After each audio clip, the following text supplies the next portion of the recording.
Você está no podcast Academia do Agro, dedicado à competitividade do agronegócio brasileiro, com abordagem de temas que fazem parte do seu cotidiano, trazendo dicas e sugestões para o seu trabalho. Vamos juntos!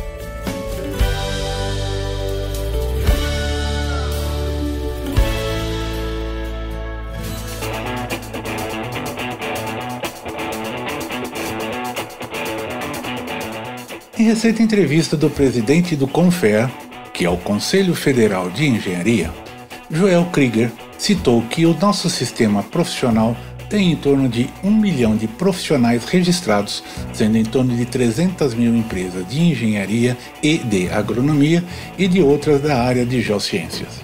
Quando nós fazemos um recorte para a agronomia, é uma área mais ampla, onde nós temos em torno de 150 mil profissionais. Destes, 150 mil aproximadamente são engenheiros agrônomos, algo em torno de 15 mil engenheiros florestais, 3 mil engenheiros agrícolas, além de engenheiros de pesca, entre outros, todos que trabalham diretamente para a economia. Na vida em sociedade, nós frequentamos espaços públicos como escolas, hospitais, ônibus, parques, pagamos impostos, ouvimos falar sobre produtos importados e exportados pelo nosso país, obviamente, e tantas outras questões relacionadas à economia, administração e políticas sociais. Mas quando somos questionados sobre o que são políticas públicas, dificilmente conseguimos associá-las a este conjunto de questões que envolve a gerência do Estado. O que são políticas públicas? As políticas públicas, de modo geral, são atravessadas pelos campos da economia, administração, do direito e das ciências sociais. Elas traduzem em políticas econômicas, políticas externas, relações exteriores, políticas administrativas e tantas outras com referência nas ações do Estado. Invariavelmente, as políticas públicas que mais se aproximam da vida cotidiana são as políticas sociais, comumente organizadas em políticas públicas setoriais, como, por exemplo, saúde, educação, saneamento básico, transporte, segurança, entre tantas outras. Mais do que possamos imaginar, as políticas públicas impactam diretamente em nossas vidas. Há uma demanda gigantesca por diversas políticas públicas que solucionem a grande cesta de problemas sociais.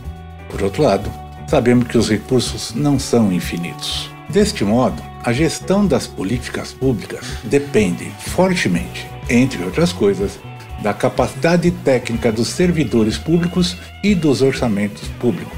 O conhecimento dos profissionais de ciências agrárias leva à mudança e criação de novas políticas públicas, seja como consultores técnicos e econômicos do produtor, como também na formulação de políticas públicas para o agronegócio. Alair Martins da Silva é engenheiro agrônomo que dedicou boa parte da sua trajetória profissional na gestão e políticas públicas e que nos contará sobre suas atividades na perspectiva de uma maior integração do urbano e rural. Vamos lá? Podcast Academia do Agro. Olá, meu amigo Alair Martins da Silva. Eu não vou falar anos, talvez a gente vá ter que falar décadas, né? Que a gente não proseia. Que a gente não leva um papo, que a gente não faz articulações e fica pensando em como resolver o problema do mundo. Mas essa é uma oportunidade muito boa para que a gente possa conversar. Bem-vindos aqui à Academia do Agro, ao podcast, que é bem dedicado e totalmente dedicado ao agronegócio, que é uma arena que a gente recebe agroempreendedores, líderes, especialistas, para a gente trocar um papo sobre tecnologias, histórias, inovações e até para conhecer um pouco mais do engenheiro agrônomo Alair, conhecer um pouco mais da sua história, certo? E é por aí que eu começo, tá? Por onde tudo começou, Alair? Conta um pouco a sua história para nós. Começou sobre o mundo agronômico, né? O cidadão é comum, o cidadão mineiro, e veio para Goiás por circunstância familiar. O pai veio trabalhar em Goiás e viemos para Goiás 62, 63, moramos numa cidadezinha aqui na Grande Rio Verde, vamos chamar isso, mas eu tive a felicidade de 67 entrar na época era a Escola Agrícola de Rio Verde, né? Por questão já de afinidade familiar, pessoal ligado à agricultura e tal, então eu vim fazer um curso agrícola, vamos chamar assim. Naquela época, era um ginásio agrícola, tanto que eu sou, na verdade, eu não sou técnico agrícola, eu sou mestre agrícola, que era um curso extensivo de agricultura, mas com práticas, chamada Programa Agrícola Orientado. E aquilo ficou muito enraizado, né? O conhecimento e essa afinidade pela agricultura. E só que o modelo agrícola proposto naquela época, o modelo educacional, o governo queria formar técnicos e não queria alguém do curso superior, ele queria alguém dedicado à agricultura da parte técnica, porque na mentalidade o curso universitário é muito grande, a necessidade era muita, até o nível técnico estava bom. E o governo mudou a grade curricular, tirou química, física, uma série de matérias, jogou mais a cursos, e eu deixei então o ensino agrícola no segundo ano para ser técnico agrícola, fui para São Paulo e fui fazer o curso acadêmico, na época chamava científico, e eu prestei um vestibular no Paraná e formei no Paraná. Tive a felicidade de passar num vestibular ali e tal, norte do Paraná, na Faculdade de Agronomia Luiz Meneghel. Luiz Meneghel é um camarada que era de Piracicaba, ele quis imitar a Exalc lá no Paraná, com aquele mesmo modelo, mesmo formato. 80% dos meus professores eram exalquianos, e foi muito bom, muito feliz. Tanto que no último semestre de agronomia, o nosso professor de agricultura geral fez um tour técnico conosco, nós viemos conhecer o Cerrado brasileiro, e esse camarada, não me tira da memória, ele disse o seguinte: todos os agrônomos que bem pensar, vêm para o Cerrado, porque o futuro da agricultura do Brasil está no Cerrado brasileiro. Ok, coincidência ou não, terminei agronomia no Paraná, vim trabalhar em Rio Verde. A cooperativa tinha recém-fundada, ela foi fundada em 75, funcionou em 77, primeiro ano operacional foi em 78, 79 eu entrei, fui o terceiro agrônomo da Comigo. O primeiro foi um camarada amigo, colega nosso, que era um camarada do INCRA à disposição da cooperativa. O segundo foi um outro colega de faculdade nosso aí, formado em Goiânia, e ele entrou em abril, saiu 90 dias depois, e eu entrei em setembro e fiquei, setembro de 79, e fiquei até 86, 87. Uma experiência fantástica, que eu acreditava e acredito muito no cooperativismo, mas com essa visão de agricultura, né? Desenvolvimento agrícola, agricultura de cerrado, reaprender, reinventar, né? Porque você sabe muito bem que a agricultura do sul, sudoeste, sudeste é tudo diferenciado, e aí veio a agricultura do cerrado, né? Agricultura tipicamente tropical. O que me deixou muito feliz, e hoje eu fico pensando nisso, que aquilo que o meu professor falou é verdade, né? O Cerrado brasileiro transformou a cara, o cenário da agricultura brasileira. Você como paulista, você como exalquiano, etc. e tal, também parte de tudo isso que eu estou falando. Mas o que me chama a atenção são as políticas públicas de desenvolvimento regional. Aí entra a visão, a percepção, sensibilidade de Aldson Paulinelli, e como ministro ele cria uma base científica para o desenvolvimento da agricultura tropical, regras, metodologia, base científica. Como se não bastasse Embrapa, ele criou as empresas goianas de pesquisa e desenvolvimento, né? Epamig em Minas, Engopa em Goiás, e assim foi, estendeu isso em Mato Grosso. Aí, Mato Grosso do Sul ainda tem remanescência dessa criação, ou seja, criou a base científica, mas fortaleceu o sistema Embrater, né? Empresa Brasileira de Assistência Técnica, ou seja, base científica, assistência técnica e linhas de crédito de longo prazo, né? O ministro Alice criou o Programa Nacional de Desenvolvimento do Centro-Oeste, que era o Polo Centro, criou o Pronazem, que é o Programa Nacional de Armazenamento, criou o Procal, criou o Programa de Fosfatagem, criou outros e outros pró da vida. E hoje eu fico feliz do cenário, e eu estudei em São Paulo. São Paulo tinha Goiás como sertão.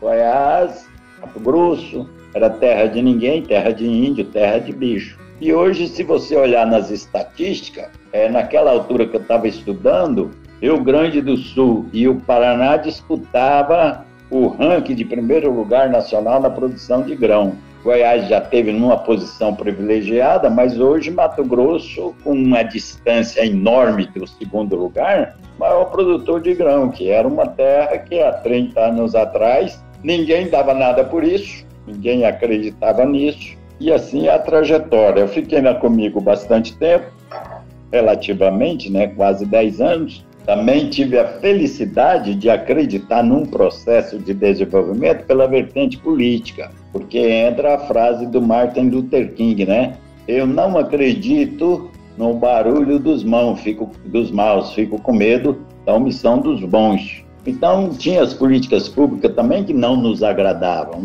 Você, num governos anteriores, você fazia um contrato no regime capitalista, na hora de vender, o governo tomava medidas técnicas operacionais para vender num regime socialista, quer dizer, você fazia um contrato com taxas e tempos pré-estabelecidos, quando você ia vender, o governo tinha tabelado seu produto, tinha tabelado isso, tabelado aquilo. Capitalismo para contratar, socialismo para vender. Isso é falta de políticas públicas definidas. Tanto é que nós tivemos aí N problemas com a agricultura quebrada, a agricultura vivendo, sobrevivendo, planos, de 82 a 84 até 90 e tal, nós passamos por 4, 5 planos econômicos onde afetou diretamente a agricultura. Plano Verão, por exemplo, quem deitou devendo 100 mil, acordou devendo 250, 300 mil. Foi aonde deu a origem à tal da securitização, porque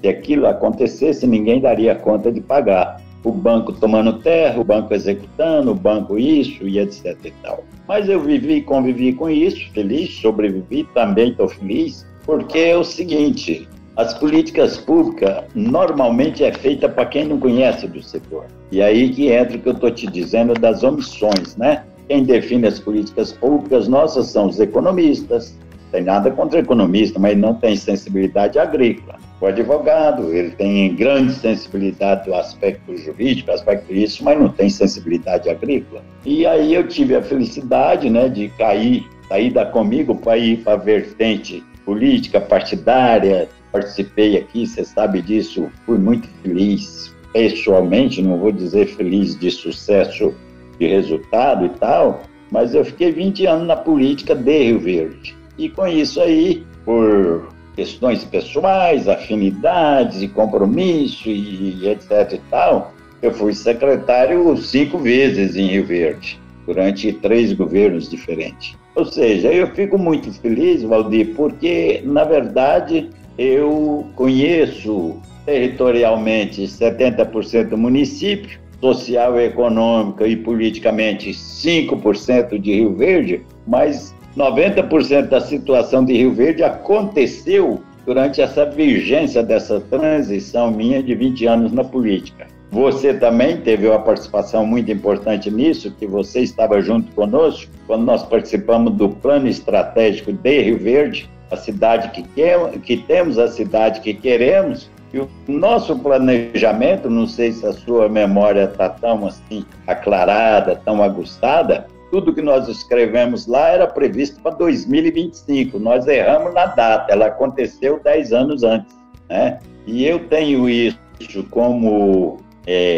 referência, porque poderia chamar que Rio Verde, antes da Comigo era Rio Verde, uma cidade de 30, 40 mil habitantes, depois veio a Comigo, alavancou a região, porque ela é uma cooperativa regional, e depois, em 95, 96... até 2000, a Perdigão, que, esquecendo as críticas econômicas, as críticas A, B, C e Z, alavancou, A Perdigão entrou com uma proposta de geração de 5 mil empregos direto. Nós tivemos a visita de um presidente da República que veio aqui e assinou a carteira de número 8 mil. Ou seja, ela cumpriu 100 e quanto por cento? 160% das metas estabelecidas na geração de emprego. Gerando emprego, gera renda. Gerando a renda, movimenta o comércio, movimenta a indústria, movimenta tudo. Nós tivemos época aqui que de Rio Verde está no cenário brasileiro como uma cidade que tinha fila para procurar empregado, não tinha empregado em Rio Verde. Então, emprego sobrando, não tinha gente capacitada, faltava gente e etc. e tal. Mas muito feliz com tudo isso. Em 2009, saindo, né, do aspecto político, eu tive a felicidade também de ter sido convidado para um projeto África, né, em Angola, primeira vez que eu fui em 2009, para a participação da implantação de um sistema cooperativo lá chamado COAP, que é a Cooperativa de Agricultores e etc. e tal. Fizemos isso, ela era vocacionada à produção de grão e mel. E eu tive a felicidade que eu fiquei lá no tempo suficiente para implantar. 2 anos depois eu fui no supermercado, estava no supermercado um mel da marca Coapa. Então a coisa andou. E aí gostei, né? Tem ido e voltado nesse momento. Eu estou num contrato do Banco Mundial para um programa chamado PEDAC, que é um programa de desenvolvimento de agricultura tropical, para fortalecer a cadeia produtiva de milho, soja, feijão e café. Eu estou focado basicamente na soja e no feijão. É um programa de financiamento e desenvolvimento do Banco Mundial para Angola. E eles estão fazendo isso em outros países. Conclusão, a agricultura é o negócio, entendeu? Sem comer ninguém fica, entendeu? Temos aí algumas crises eminentes, nós vamos ter muito problema no assunto fertilizante, no assunto defensivo, mas muito preocupado não com o apelo do viés ideológico, o viés ambientaloide, mas nós temos que buscar alternativa de agricultura sustentável. O que quer dizer isso? Mais emancipada e menos dependente, tudo de terceiros, insumos, isso e aquilo. Então, tem um movimento, você deve conhecer o GAIS, que é o Grupo da Agricultura Ambiental Sustentável, que eles já estão trabalhando em cima dessa sustentabilidade. Podcast Academia do Agro. Alair, você já deu uma pincelada na segunda pergunta que eu ia te fazer, mas eu queria aprofundar um pouco mais o seu conhecimento, a sua experiência, a sua visão, né, naquilo que você tem de expectativa, né, em relação aos grandes desafios que hoje o agronegócio do Brasil vai passar. Você já citou aí essa questão da dependência, a questão dos insumos agrícolas, em especial fertilizantes, em questões aí de alguns princípios ativos, etc, etc. O que mais você poderia elencar como desafiador para esse agronegócio pujante que nós vivemos hoje? Valdir, eu não tenho vocação estatizante. Eu acho que quanto menos interferência do Estado, melhor é o resultado. Eu vou declinar nome porque o homem já morreu. Anos passados aí, o governo liberando o plano safra dele e tal, e fizeram um slogan muito interessante chamado Plante que o João garante, na época do João Figueiredo. E um agricultor muito esperto, inteligência rara e tal, plante pouco e o João é louco. Ou seja, é daquilo que eu te falei. A gente era contratado num regime capitalista para vender num regime socialista, né? Eles estabeleciam chamada tabela de preço mínimo daquilo, preço e tal. Só que dentro daquela paralela que eu te falei de Alisson Paulinelli, que criou uma série de benefícios muito sérios para o país, que é a base científica, né? Eu creio que sem base científica, sem conhecimento técnico e tal de uma Embrapa, nós teríamos pouco conhecimento, nós estaríamos quase numa agricultura muito primária, muito incipiente, muito primitivista, muito rudimentar. Então ele criou isso, mas paralelo a tudo isso aí, ele criou grandes mecanismos de independências, de segmentos. Por exemplo, ele criou o polo de fosfato de Araxá, o polo de fosfato de Catalão, o polo de fosfato lá de Uberaba, para suprir o segmento fosfato, porque você sabe muito bem que a nossa base de fertilidade de solo é um NPK. Fora disso aí, os chamados secundários, um cálcio, um magnésio, isso aí está no calcário, fulano, beltrano são micros e tal. Só que aí, cara, o que aconteceu? Com a nova onda do neoliberalismo, essa coisa toda, vem um outro governo recém aí e privatizou tudo isso. Quer dizer, nós vendemos restaurante para comer de marmita. Juntou duas grandes empresas, comprou o Complexo Fosfato do Brasil, comprou do governo a preço de banana madura na feira. E hoje nós estamos totalmente dependentes disso, na mão de pouco.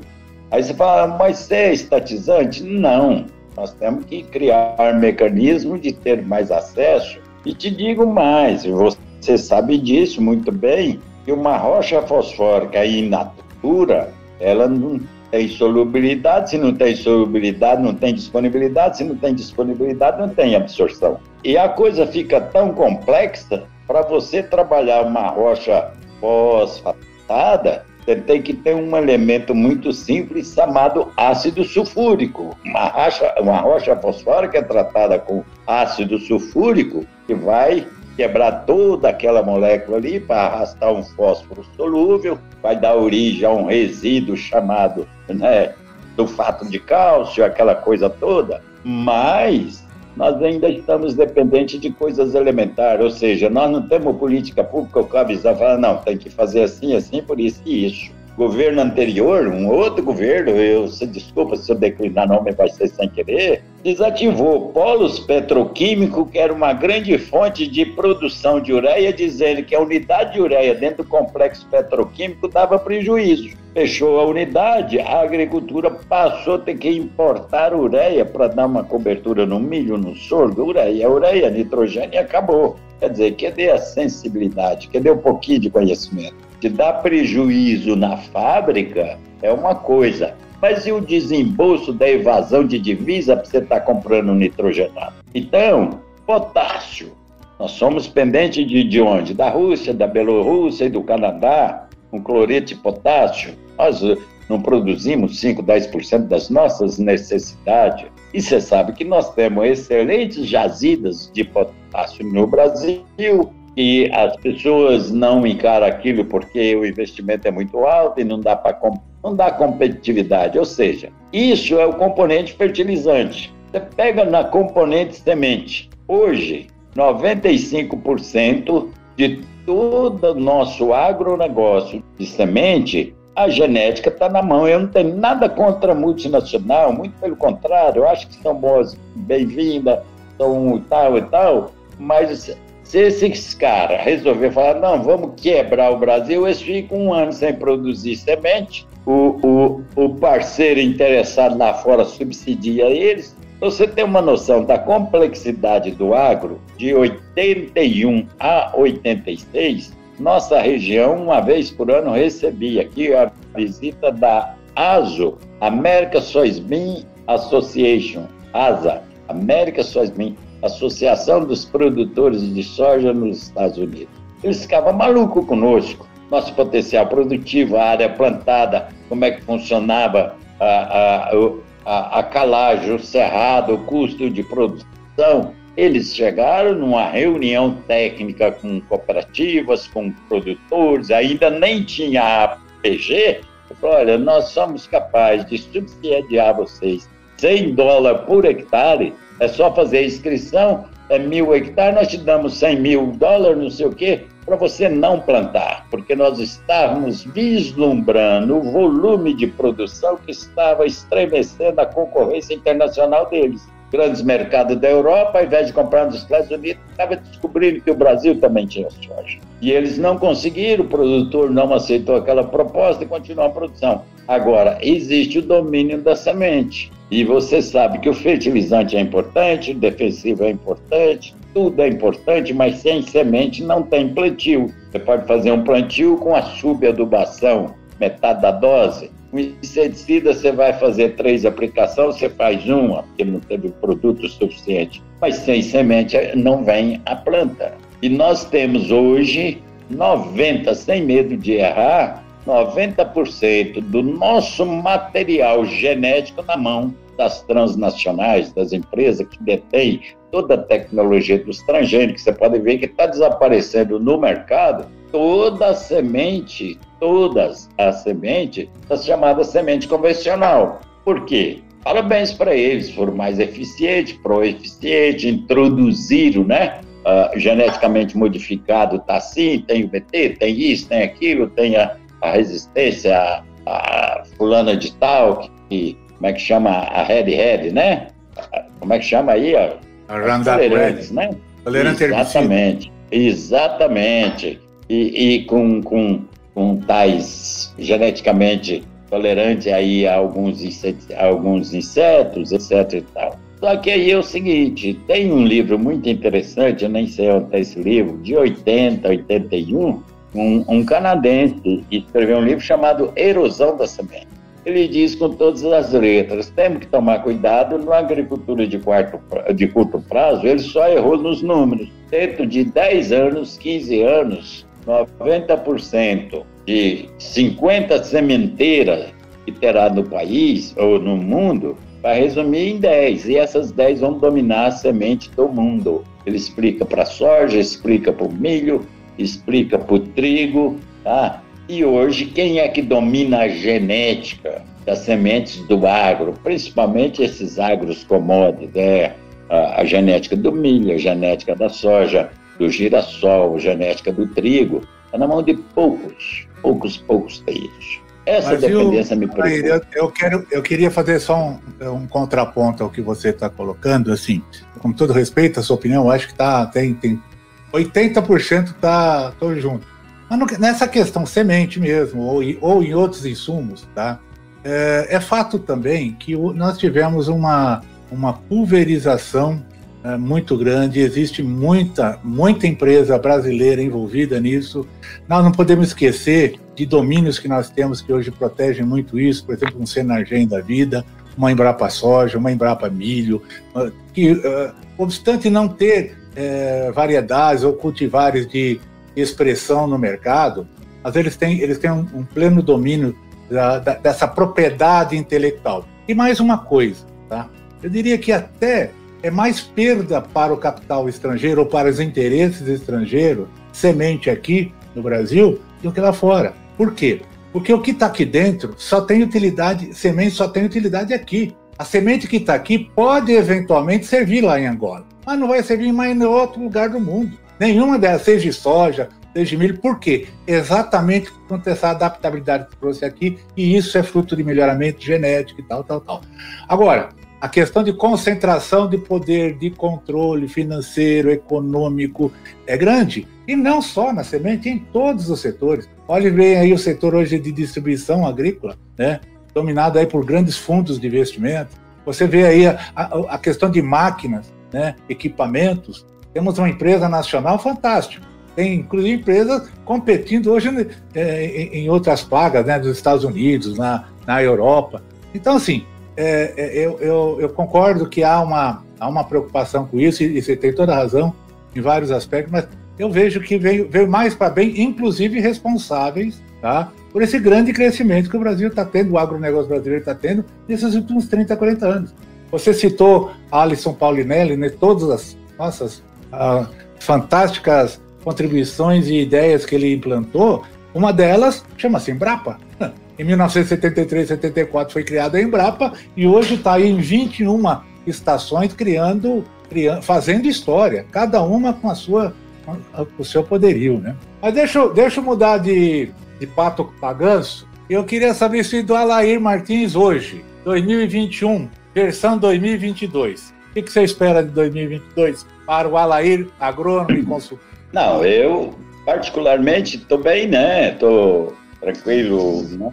Faz economia e tal, para você ter uma ideia, o que é um país que você tem que acreditar nas pessoas, nas instituições do país, mas não é mágoa pessoal. Dia 16 de outubro agora, dia 16 de outubro passado, eu plantei lavoura durante 12 anos. Eu não diria que eu fui vítima de plano real. Eu fazia parte de um processo que o plano verão me afetou diretamente, porque eu plantava 500 hectares e o banco me cobrou indevidamente, com contas, planilhas. Olha, eu não devo isso, porque ontem eu devia 10, vocês estão me cobrando 30. Não, mas não é nós, é o governo. Eu não fiz negócio com o governo, não. Ou você paga, ou nós teremos que te penalizar, executar e etc. e tal. Eu paguei e imediato eu entrei com uma ação revisional para devolver o dinheiro que eu tinha. Dia 16 de outubro, tem 30 anos que eu entrei com esse processo. E já ganhei em todas as instâncias que você pensar. Tem 2 anos que está no STF para favorável a mim, para o banco devolver o dinheiro que ele recebeu indevidamente. Tem 30 anos, meu amigo. Aí, veja o inverso. Um amigo nosso aqui, você conheceu, vou declinar nome porque ele já morreu, o SAEC, 700 hectares aqui, estava devendo o banco, falou, não vou pagar, pode me executar, porque na execução eu ganho tempo. Ele queria pagar, parcelar, pediu parcelamento, o banco não deu, o banco executou ele, o banco tomou a fazenda dele com 3 anos de execução. Ou seja, faça uma análise crítica comigo, como é que um segmento institucional, poder constituído, o judiciário, por um lado demora 3 anos, por outro lado demora 30. Ou seja, banco contra o cliente demora 3 anos, cliente contra o banco demora 30.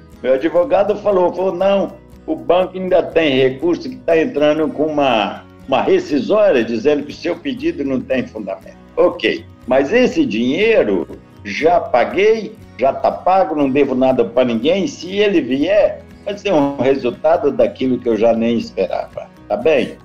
Mas então, 2021, 2022, o que eu vejo? Vai ser normal?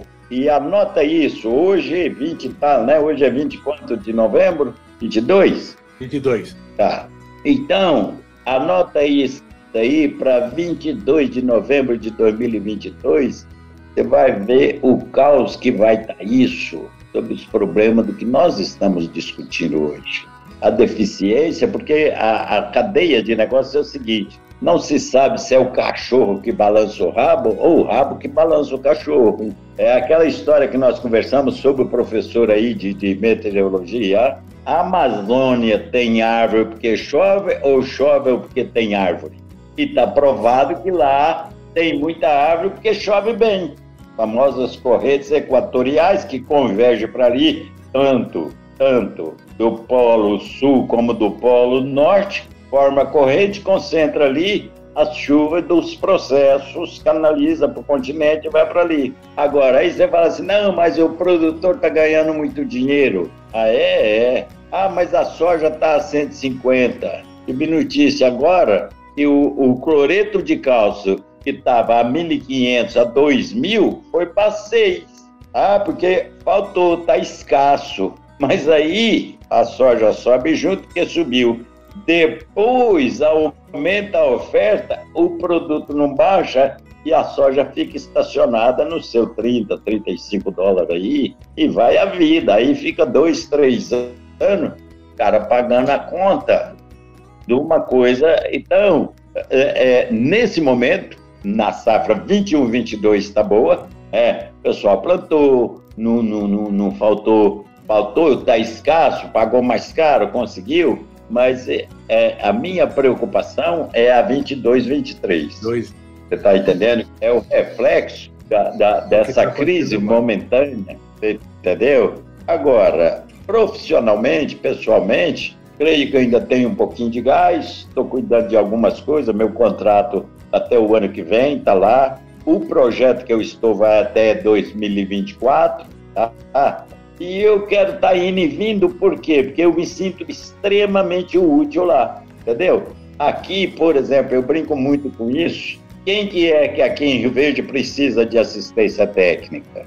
Praticamente ninguém. O cara está bem estabelecido, bem operacional, aquilo que nós já falamos, o cara tem, às vezes, até mais informação e atualizado que você, mas ainda tem uma coisa que me preocupa no mundo agronômico, que a nossa agricultura também está muito voltada a viver de pacotes. E a agricultura não é receita de bolo. Cada caso, cada momento, eu fiz manejo integrado de pragas aqui, N vezes. Fizemos dia de campo do MIP, fizemos isso, fizemos aquilo, mas cada caso, cada fazenda, para você adotar um manejo, é situação local, como é que está a chuva, como é que está o desenvolvimento daquela planta, daquela cultura, com que idade que está, cresceu bem, não cresceu bem, tem área foliar para você permitir comer os 30% antes da florada, essa coisa toda. Então não existe pacote. E hoje o produtor está numa zona de conforto tão boa que ele compra os insumos e compra o pacote tecnológico,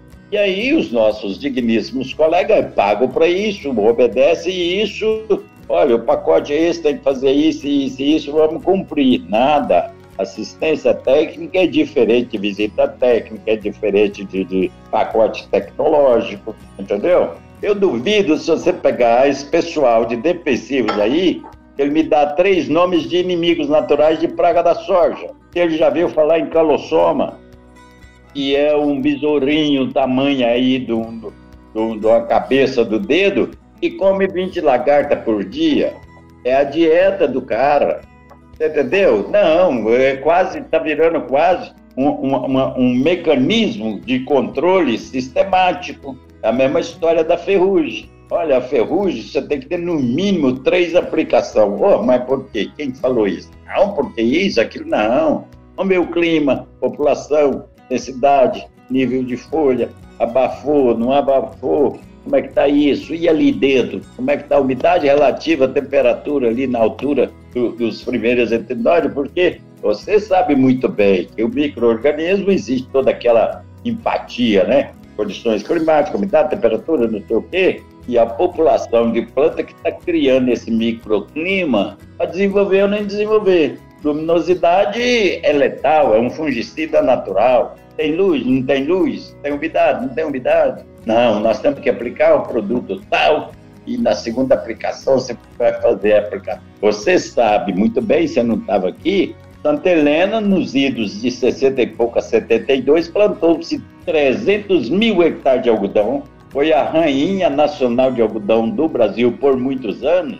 Capital do Ouro Branco. E faliu o Ouro Branco. E faliu em função da aplicação desordenada. Eles faziam um controle sistemático e tal. Depois, eles adotaram as aplicações periódicas a cada 3 dias. Sua lavoura, cada 3 dias vinha uma aplicação. Eles chegaram a fazer 40 aplicações por hectare por ano, por ciclo. E aí, meu filho, nada aguenta, né? Não tem o apelo ambiental chato, ambientalô, mas a estrutura da biota não tolera uma agressão tão forte. Desequilibrou, desculpa a expressão, fudeu, entendeu?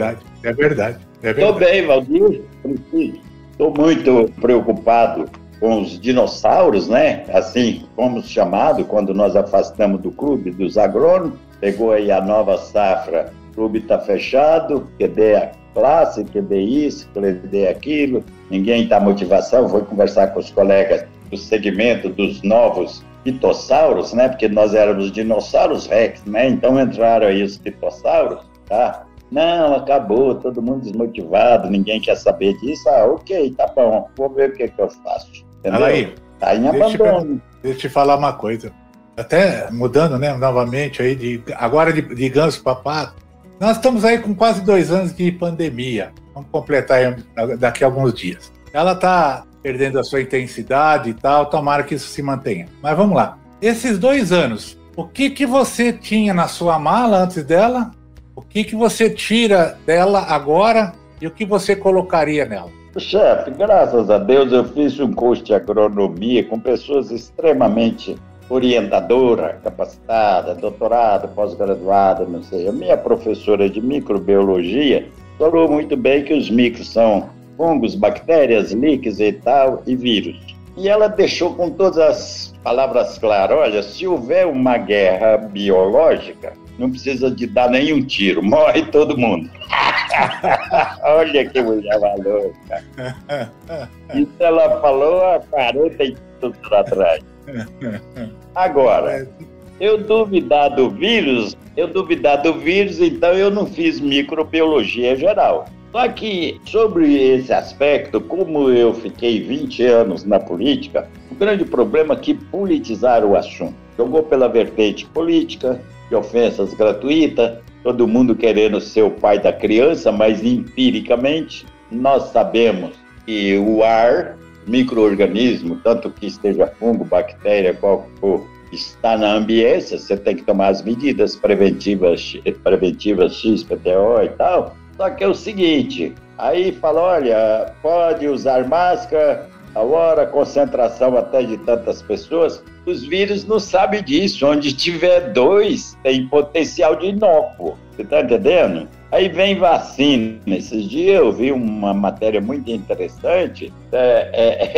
Uma vacina, para ela ser validada, para ela ser reconhecida como autêntica vacina e tal, é 8, 10 anos. Fizeram uma vacina em 6 meses, em 8 meses. Será que isso aí já não estava com um protocolo pronto? Olha, micro-organismo é esse, a vacina é essa, aí você vai no campo da eficiência, não, a vacina é obrigatória, mas ela tem 50% de eficiência. Agora, se eu não tomar, eu gosto muito de estatística, se eu não tomar nenhum, eu já tomei, cuidado, já tomei as minhas doses e tal. Se eu não tomar, eu tenho 50% de chance de pegar e 50% de não pegar. Você está entendendo? Isso é matemático. É igualzinho à procriação, né? Quando você vai fazer a evolução do rebanho, né? 50% nasce macho, 50% nasce fêmea. Não é assim? Isso é normal. Agora, eu tomei, né? Eu tomei todas as prevenções, não facilitei. Eu vacinei, a minha última vacina foi, acho que maio. Não vou tomar o reforço, a não ser que seja obrigatório, e estou tomando minhas medidas, não facilito isso, evito concentrações por causa disso. Agora, é interessante, você fala assim, não, tem que andar de máscara, aí você vai num restaurante, todo mundo comendo tudo sem máscara, quer dizer, naquele momento você avisa pro visto, não vem não, que eu estou comendo. Você não pode me agredir a hora que eu estiver comendo. Isso bagunça muito a cabeça a nossa cabeça acabou. Por conta da hipocrisia, né? Um pouco de hipocrisia em muitas ações, né? Onde que, não pode, não vai, são radicais, a pena da lei, você vai ser preso, etc, tal, por conta disso, daquilo, mas do outro lado, economicamente, por facilidade e tal, se libera, se tem, aí não acontece nada daquilo, como você disse, né? Onde que a ciência impera, tem lugar que não é ela que vai imperar, não. É as vontades, os desejos do pessoal. Aí, estamos aqui com alguns minutos já de... Você deve estar acompanhando aí. 45 minutos. Oi? Pergunta, por favor. Só um reforcinho. Você viu que lá, que diz que lá em São Paulo, que já está com 72%, 75% das pessoas imobilizadas, vão liberar o carnaval. Quer dizer, seu vírus, eu sei aqui agora e tal, peraí, vamos rever isso, né?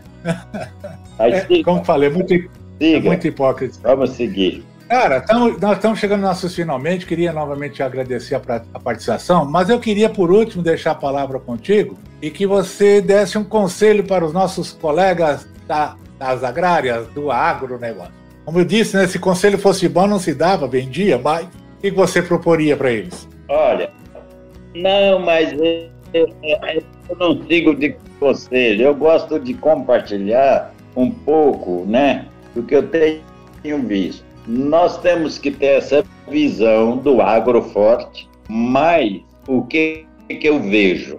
Eu participei de vários movimentos, tratoraço, caminhonaço, você participou disso. O que falta para nós? União, organização e planejamento. E é no momento que você está no estado de comodismo, de equilíbrio, você começar a organização. Porque a organização, quando ela é fundada em crise, é a tábua de salvação. Tanto é que é a APG, a Associação da Soja e tal. Agora, pega o presidente da soja, da AproSoja, eu tenho certeza que ele tem dificuldade de arrecadação, porque todo mundo acha que não está precisando de ninguém. Então, é num momento forte que fortalece para você enfrentar o quê? O momento da crise. Eu ouvi essa semana muito interessante o presidente da AproSoja,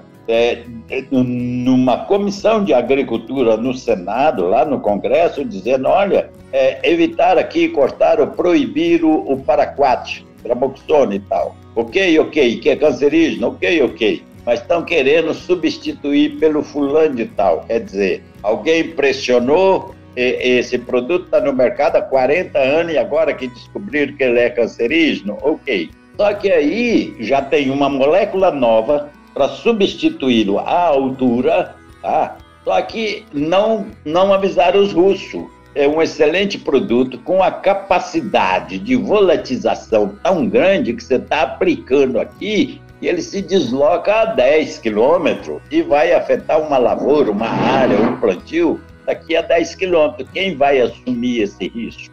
É responsabilidade de quem está produzindo, de quem está vendendo, de quem está aplicando e etc e tal. Quer dizer, é um conflito eminente. Isso aí é um assunto sério. Eu não vou defender, falar que o gramoxone é o melhor do mundo e tal, mas isso aí é outra mutreta para mim, porque em 1980, aliás, não, 76, grandes empresas no Paraná já discutiu esse assunto. O gramoxone é altamente cancerígeno, mata, dá câncer no fígado, no seu... Cara, se você tomar melhoral em doses erradas, ele te mata. O ácido acetil salicílico em doses maciças mata. Então, qualquer produto que é químico fez uso indevido, ele está matando, ele está te provocando um dano fisiológico, orgânico.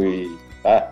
E aí é o seguinte, esses colegas nossos têm que estudar mais, sair da casinha, ter o seu trabalho digno, todo trabalho é digno, eu não sou nada contra a multinacional, contra o pacote, mas ele tem que ter um olho no peixe, um no gato, um na frigideira, outro no gás e outro no garçom, porque pode faltar um desses aí e a comida não chega na mesa, entendeu? Nós estamos numa zona de conforto, tanto os técnicos quanto os produtores. Não está aproveitando esse momento de glória, um momento de sucesso para se rever, se reinventar.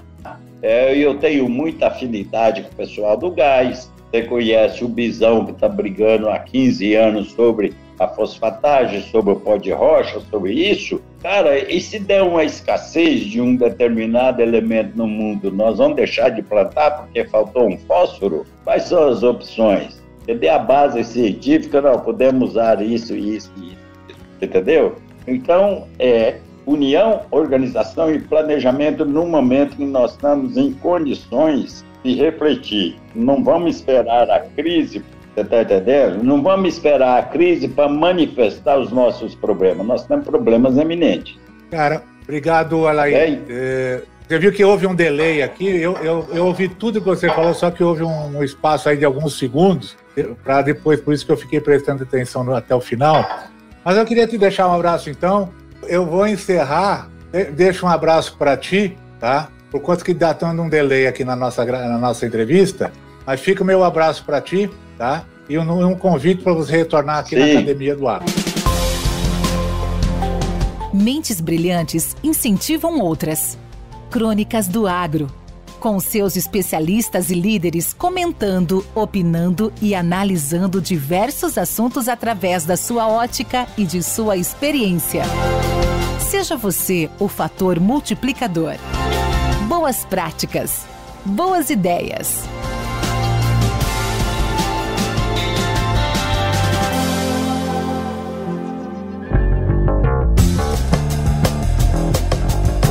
Olá pessoal, me chamo Francisco Nogueira Neto, sou engenheiro agrônomo, já há um bom tempo trabalho na área dessas tecnologias digitais.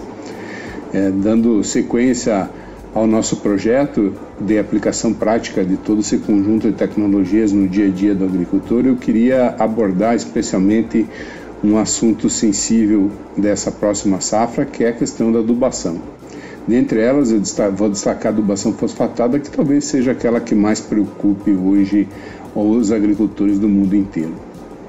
Inclusive, em órgãos como, por exemplo, a FAO, existe uma grande preocupação quanto ao futuro da adubação fosfatada. Na próxima safra, nós já percebemos que existe uma elevação significativa no custo dos fertilizantes, entre eles os adubos fosfatados, né? Isso se deve a N fatores ligados ao mercado, produção, redução de extração de matéria-prima, mas dentro disso também existe um fator que já perdura por mais de 10 anos, que é a sensível redução nas jazidas do minério de fósforo, né?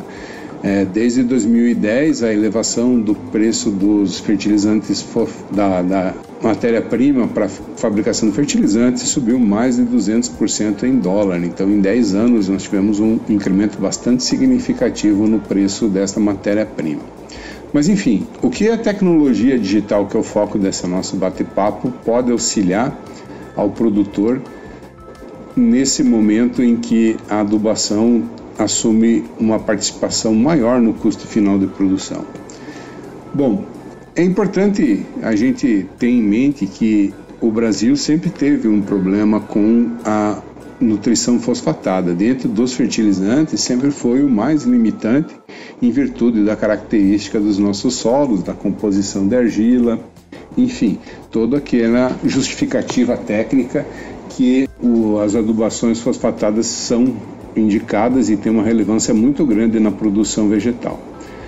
Pois bem, para o mundo inteiro, desde a década de 60, e aí eu incluo um trabalho que a FAO apresentou recentemente, o Brasil existe uma aplicação de fosfato excedente em relação ao consumo. Isso aí a gente consegue interpretar melhor essa questão do que a tecnologia digital pode nos auxiliar. Por quê?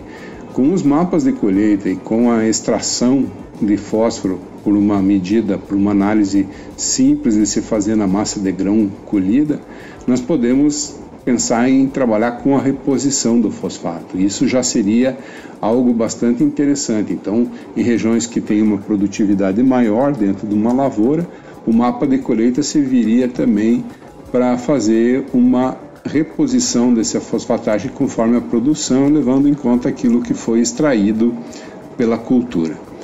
Mas também é relevante o uso de imagens de satélite e coletas de solo georreferenciadas para fazer um estudo mais amplo dessa reserva de fósforo que existe dentro de um talhão. Na situação que a gente trabalha do norte do Paraná e sul de São Paulo, hoje eu posso garantir para vocês que grande parte das áreas existem níveis bastante altos de fósforo no solo. Claro, existem exceções, áreas abertas mais recentemente, áreas em que o produtor não fez um investimento alto em correção, essas áreas ainda têm limitação da adubação fosfatada, mas a grande maioria dos produtores hoje que adotam tecnologia e têm níveis de produção mais elevados, tem uma tendência bem clara de estarem elevando o nível de fósforo dentro dos seus talhões. Bom, essa é uma realidade. Quando a gente faz essa amostragem dirigida pela produtividade, pelas imagens de satélite e também ou por intermédio da agricultura de precisão pelo sistema ADEMAR, a gente pode até concluir, e isso é com bastante frequência, que as áreas mais produtivas não são necessariamente as áreas que tenham mais alto nível de fósforo. E aí acende uma luz para o agricultor, né? Se hoje as áreas mais produtivas minhas têm menor teor de fósforo em relação às áreas menos produtivas, as mais produtivas têm mais fósforo do que as menos produtivas, o que está acontecendo na realidade? Não que o fósforo seja um nutriente fitotóxico, né? Não é o nível de fósforo alto que vai prejudicar a produção vegetal. Existem alguns casos em que ele pode inibir a absorção de zinco, depois cobre, especialmente micronutrientes, mas não é uma situação muito comum. Mais comum, e isso a gente consegue entender sobrepondo os mapas de fertilidade com as imagens de colheita e as imagens de satélite, é que as áreas menos produtivas são as áreas que têm um maior teor de fósforo. Isso significa o quê? Primeiro, significa que meu investimento em adubação fosfatada não está retornando economicamente. E segundo, que eu devo estar extraindo mais fósforo das áreas mais produtivas e não repondo na mesma proporção do que nas áreas menos produtivas.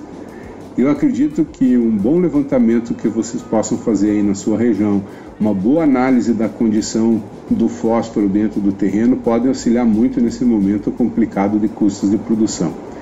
De momento era isso, pessoal. Muito obrigado pela atenção e um grande abraço.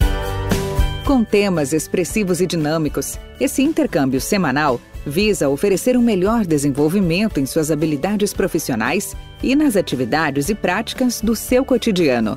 Somos da Academia do Agro, o podcast para todos aqueles apaixonados pelo agronegócio. Te aguardamos no próximo episódio. Até lá!